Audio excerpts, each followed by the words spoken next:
라는 제목의 말씀을 드리려고 합니다. 한번 따라서 하겠습니다. 남은 자. 예. 이 남은 자는 이사야 전체에서 나타나는 핵심적인 용어입니다. 왜냐하면 구원과 심판의 주제를 함축하는 내용이기 때문입니다. 구약의 선지서들은 그 핵심 주제가 바로 심판입니다. 하나님께서 하나님을 거역하고 우상을 숭배하는 그의 백성들을 향하여 심판하시겠다는 말씀이거든요. 근데 하나님께서는 이스라엘 백성들을 선택하셔서 그들에게 복을 주시겠다고 약속하셨는데, 선지서를 통하여 하나님께서는 그러한 백성들을 심판하겠다고 말씀하시거든요. 그러면 하나님의 약속은 파기되었는가? 하나님의 약속이 취소되었는가? 그런 생각을 할 수 있지 않습니까? 근데 이 남은 자를 통해서 하나님은 그의 약속이 취소되지 않았다. 하나님은 자신의 약속을 파기하지 않으시는 분이다라는 것을 말해주고 있다는 것입니다. 남은 자를 통해서 하나님은 그의 약속을 계속 이루어 가신다는 거예요. 그런 의미에서 남은 자라는 개념은 구약 성경 전체를 흐르고 있는 매우 중요한 사상이고 또 개념이라고 하겠습니다. 이사야뿐만 아니라 선지서 곳곳에서 이 남은 자에 대한 말씀이 나오고 있고, 신약 성경에도 이 남은 자에 대한 말씀이 나오고 있죠.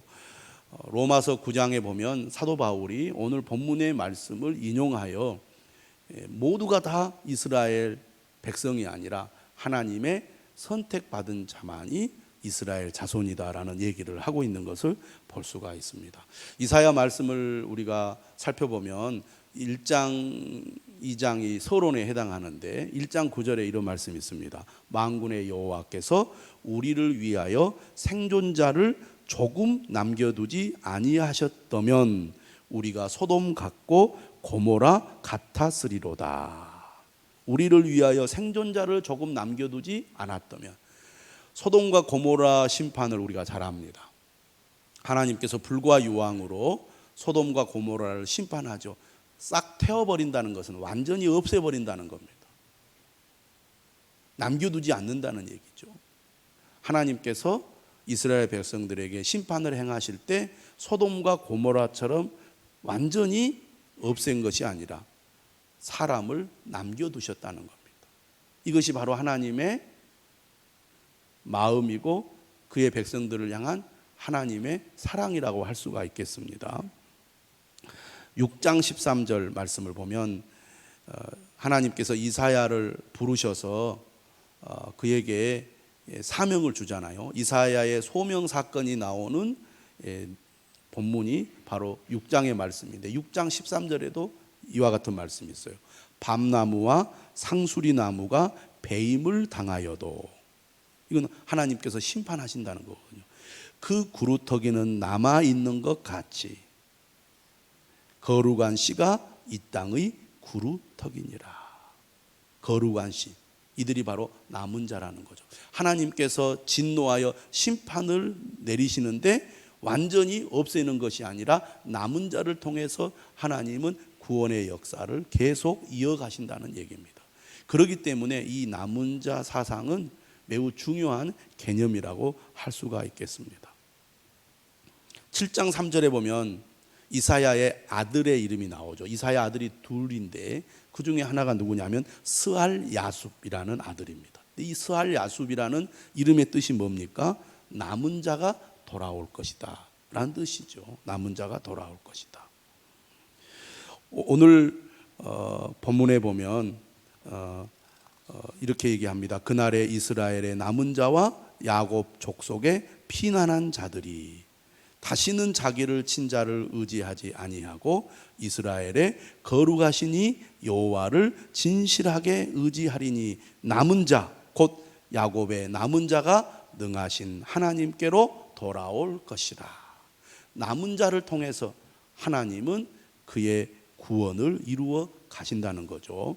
우리가 성경을 살펴보면 하나님께서 남은 자를 통해서 새롭게 시작하시고 구원을 이루어 가시는 것을 우리가 알 수가 있는데, 창세기 6장에 보면 노아 홍수의 사건, 여러분 잘 기억하시지요? 노아의 홍수의 사건을 보면 하나님께서 물로 세상을 심판하실 때 다 멸하지 않고 노아와 그의 가족을 남겨두십니다. 그리고 노아와 그의 가족을 통하여 다시 인류를 시작하시잖아요. 이게 바로 남은 자죠. 또 제가 처음에 말씀드렸듯이 소돔과 고모라를 심판하실 때도 하나님께서 남은 자를 남겨두십니다. 바로 롯과 그의 두 딸. 하나님께서 소돔과 고모라를 불과 유황으로 심판하실 때도 롯과 두 딸은 구원하시잖아요. 바로 남은 자입니다. 이스라엘 백성들이 애굽에서 살아갈 때 워낙 이 인구가 번성을 하니까 어린아이를, 남자아이를 다 죽이라고 바로가 명령을 할 때 하나님께서 누구를 남겨두십니까? 모세를 남겨두셔서 모세를 통하여 이스라엘 백성들을 구원하시지 않습니까? 또 이스라엘 백성들이 40년 광야 생활을 할 때 그들이 하나님을 원망하고 하나님을 거역합니다. 이때 하나님께서 광야 1세대 백성들을 심판하시지 않습니까? 이때에도 하나님께서 두 사람을 남겨두십니다. 바로 누굽니까? 여호수아와 갈렙이죠. 이처럼 하나님께서는 남은 자를 통하여 그의 백성들에게 은혜를 베푸시고 그의 백성들을 향한 구원의 약속을 이루어 가신다는 것이죠. 이처럼 남은 자는 매우 중요한 구약의 사상이라고 하겠습니다. 하나님의 백성들이 남과 북으로 분단이 되죠. 북쪽은 이스라엘, 남쪽은 유다입니다. 그런데 북이스라엘은 바로 아수르에 의해서 멸망을 당하게 됩니다. 북이스라엘의 멸망을 보고 남유다 백성들이 각성을 하고 죄를 깨닫고 북이스라엘의 전철을 밟지 않도록 하나님께서 선지자들을 통해서 경고하고 그들에게 계속 메시지를 주시는데, 안타깝게도 남유다 백성들도 하나님의 말씀을 거역하고 북이스라엘의 길을 가게 되죠. 결국 남유다는 바벨론에 의해서 멸망을 당하게 됩니다. 이처럼 아수르와 바벨론의 침략으로 북이스라엘과 남유다가 멸망하지만 하나님은 여전히 그분을 믿고 따르는 백성들을 남겨두신다고 약속을 하셨습니다. 바로 이들이 남은 자들이라는 거죠. 남은 자들을 통해서 하나님은 그의 약속을 지키시는 분이시라는 것입니다. 남은 자들이 어떤 자들입니까? 오늘 20절의 말씀을 보니까 이렇게 말합니다. 그날에 이스라엘의 남은 자와 야곱 족속의 피난한 자들이 다시는 자기를 친자를 의지하지 아니하고 이스라엘의 거룩하시니 여호와를 진실하게 의지하리니. 남은 자는 하나님을 진실하게 의지하는 사람이라는 겁니다.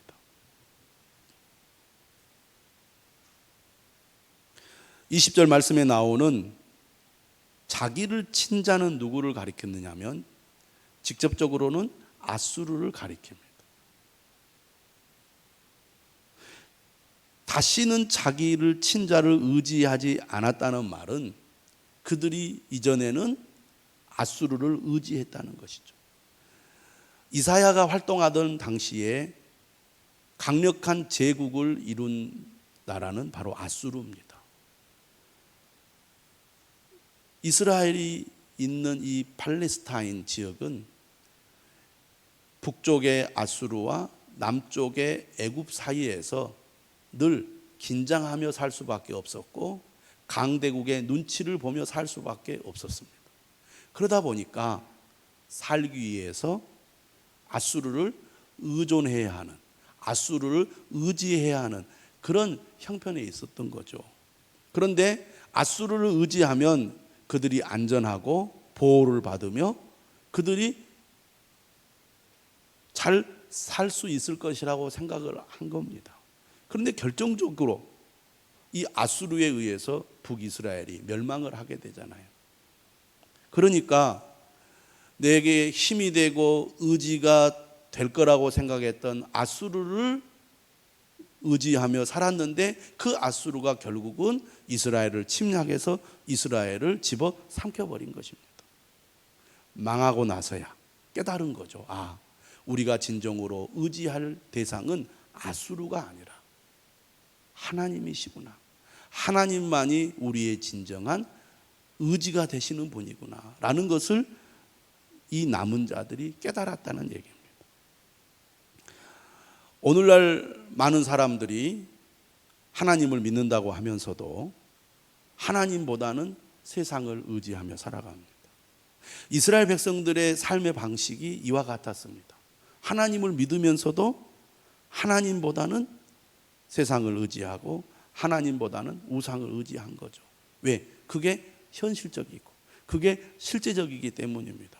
사람은 현실주의자잖아요. 기본적으로 우리가 믿음을 가지고 있지만 세상을 살아가다 보면 실제로 나에게 도움을 주는 것은 하나님보다는 세상에 힘 있는 사람이고 세상의 돈이고 세상의 환경이고 조건이라는 것을 우리는 경험을 통해서 느끼기 때문에 믿는다고 하지만 하나님을 의지한다고 하지만 실제로는 하나님을 의지하기보다는 세상을 의지하고 살아갈 때가 많은 거죠. 사람을 의지하고 돈을 의지하며 삽니다.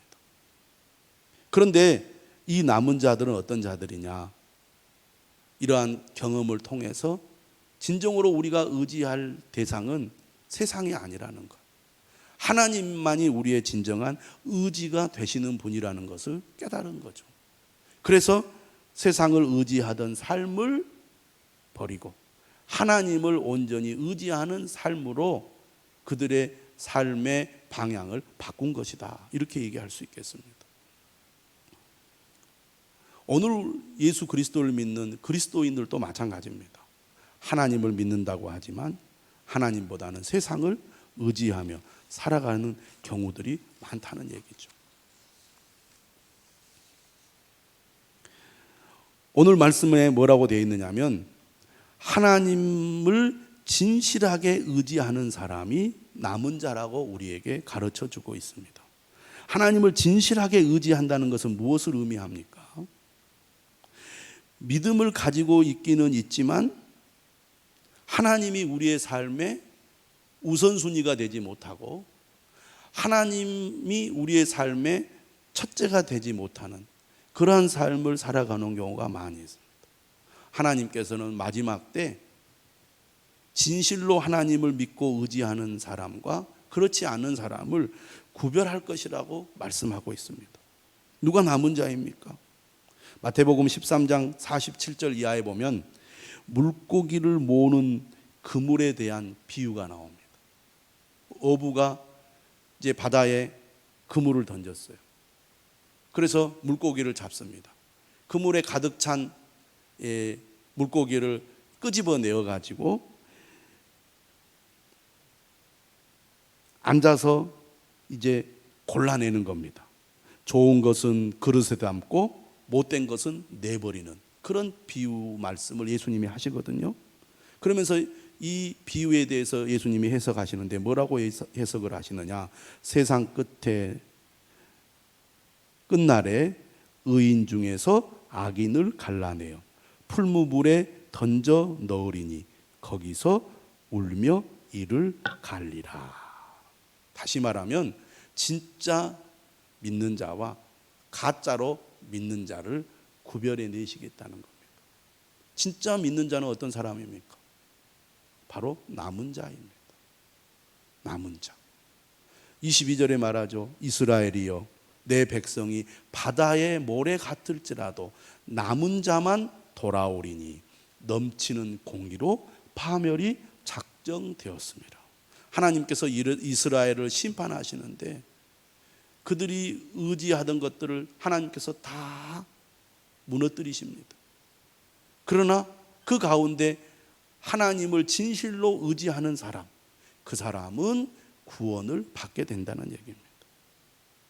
하나님만 진실하게 의지하는 사람은 세상을 의지하고 돈을 의지하고 사람을 의지하는 것이 아니라 하나님을 나의 삶의 주인으로 모시고 하나님을 가장 소중하게 여기며 사는 사람이라고 하겠습니다. 우리가 예배를 귀하게 여기는 이유가 어디에 있습니까? 우리의 연약함을 인정하는 것이죠.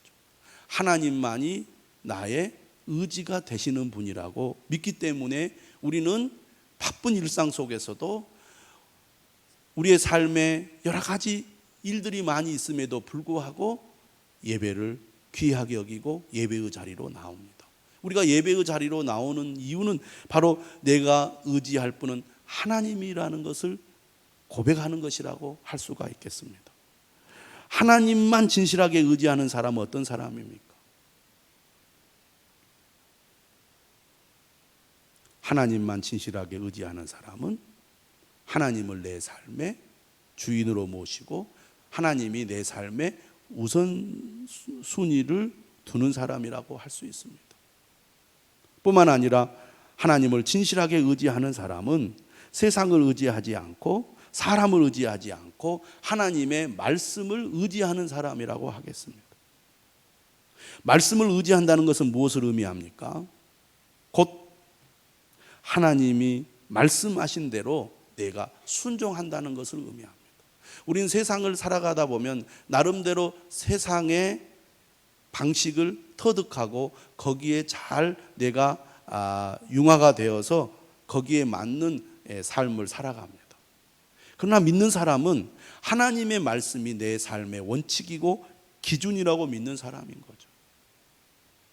그래서 내가 그 길이 더딜지라도 혹 그 길이 내가 손해보는 길일지라도 하나님께서 말씀하신 대로 나는 가겠다. 이게 하나님만 의지하는 사람입니다. 그런 삶을 산다는 것이 쉬운 일이 아니죠. 하지만 그 길이 진리의 길이고 그 길이 승리의 길이고 그 길이 복의 길이라는 것을 믿기 때문에 우리는 세상의 길이 아니라 말씀의 길을 가는 사람입니다. 진실로 하나님을 의지하는 사람은 어떤 사람일까요? 이런 얘기를 한번 드리고 싶습니다. 우리나라 사람들이 낙이 별로 없어요. 그래서 우리나라 사람들의 삶의 낙이 뭐냐? 세 가지가 있는데 그 중에 하나가 뭐냐면 바로 TV를 보는 것이라는 거예요. TV를 보는 것이 낙이에요. 여러분 그렇지 않습니까? 여러분의 일상생활 속에서 스트레스 받고 또 지칠 때 무엇이 여러분에게 위안거리가 됩니까? TV가 위안거리가 됩니다. 그런데 여러분 TV를 시청해 본 분들은 잘 알겠지만 드라마를 좋아하는 분들이 많이 있습니다. 근데 드라마를 볼 때 띄엄띄엄 보잖아요. 보다가 안 보게 됩니다. 한 번도 빼놓지 않고 계속해서 봐야 드라마가 재밌고 드라마에 빠집니다. 그런 이 용어가 있죠. 페인이라는, 페인. 완전히 페인과 같은 사람이 있습니다. 드라마 페인. 드라마 페인은 어떤 사람들이냐? 몰아서 드라마를 보는 사람입니다. 드라마를 처음부터 끝까지 계속 쉬지 않고 보는 사람들이 있습니다. 어떤 사람은 막 하루에 보는 사람, 이틀에 보는 사람은 3일 동안 보는 사람, 아무것도 하지 않고 드라마만 보면서 드라마에 푹 빠진 사람이 있어요. 뭐든지 집중해서 계속해서 지속적으로 봐야 재미가 있고 거기에 어떤 보람을 느끼죠. 드라마라든지 어떤 프로그램이든지 띄엄띄엄 보게 되면 점점 안 보게 되고 멀어지게 됩니다. 재미가 없어지거든요. 띄엄띄엄 보면. 믿음 생활도 마찬가지인 것 같아요. 하나님의 말씀도 띄엄띄엄 보게 되면 나중에는 안 보게 돼요. 왜? 재미가 없거든요. 하나님의 말씀을 꾸준히 지속적으로 우리가 묵상도 하고 말씀도 듣고 또 예배 생활도 그렇게 할 때 우리의 믿음이 점점 더 강해지지 띄엄띄엄 보게 되면 멀어지게 되어 있습니다. 진실하게 의지하는 사람은 어떤 사람이냐? 하나님을 띄엄띄엄 보는 사람이 아닙니다. 우리가 우스갯소리로 그런 얘기 하잖아요. 너 나를 띄엄띄엄 본다고. 오해하는 거예요. 그러니까. 하나님도 띄엄띄엄 보면 하나님을 오해하게 됩니다. 말씀도 띄엄띄엄 보게 되면 멀어지게 되어 있어요. 예배도 띄엄띄엄 보게 되면 멀어지게 되어 있습니다.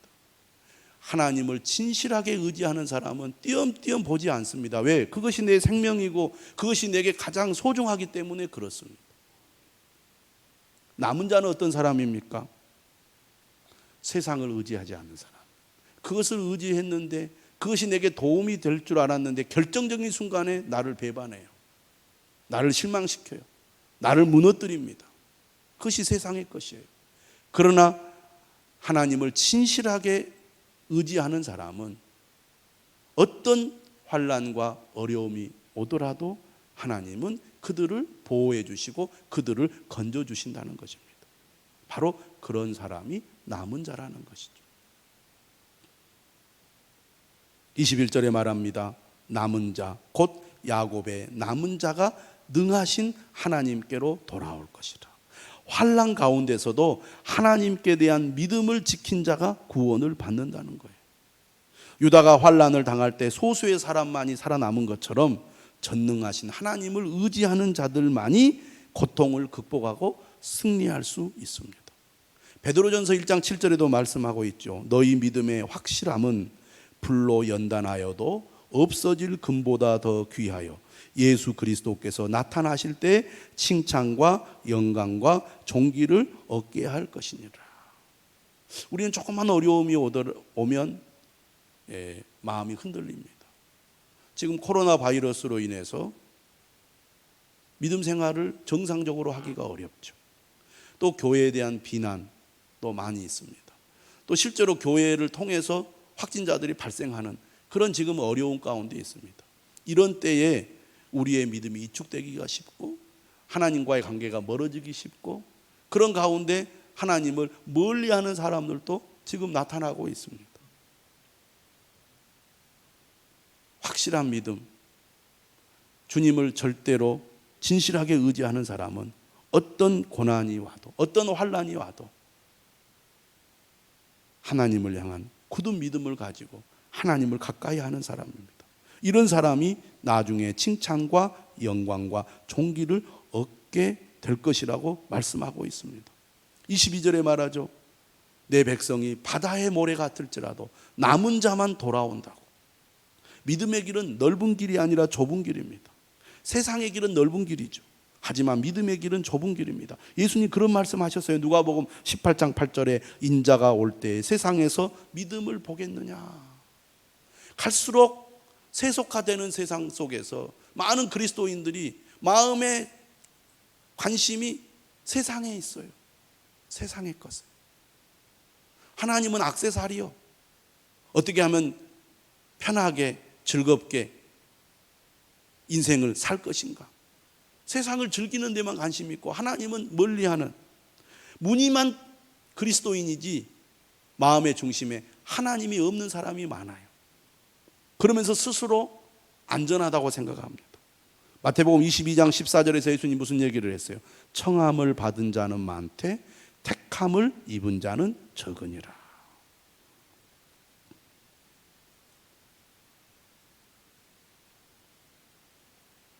마태복음 9장 37절에서도 추수할 것은 많은데 일꾼이 적다고 하지 않으셨습니까?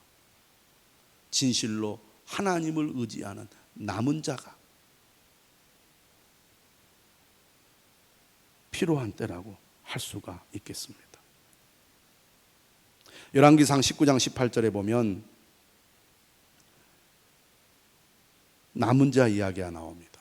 아합 왕 시대, 북이스라엘의 아합 왕 시대에 엄청난 핍박이 있습니다. 이때 활동하던 선지자가 엘리야죠. 하나님께서 엘리야에게 그런 얘기를 했어요. 19장 18절에서 내가 이스라엘 가운데 7,000명을 남기리니 다 바알에게 무릎을 꿇지 아니하고 다 바알에게 입맞추지 아니한 자니라. 우상 숭배가 극심한 때 우상 숭배에 타협하지 않는 사람 7,000명이 남아 있었습니다. 하나님은 그들을 남은 자로 삼으셨어요. 그리고 그들을 통하여 새로운 구원 역사의 거룩한 씨가 되게 하셨습니다. 이처럼 하나님은 남은 자를 구원하십니다. 남은 자를 통해서 역사하시는 분입니다. 이처럼 남은 자는 어떤 삶을 살아갑니까? 오늘 본문 24절에 이렇게 말합니다. 그러므로 주 만군의 여호와께서 이르시되 시온에 거주하는 내 백성들아, 아수르가 애굽이 한 것처럼 막대기로 너를 때리며 몽둥이를 들어 너를 칠지라도 그를 두려워하지 말라. 믿는 사람들은 어떤 환난과 핍박 속에서도 세상의 것을 두려워하지 않는 사람들입니다. 지금 신종 코로나 바이러스로 인해서 많은 어려움을 우리가 겪고 있습니다.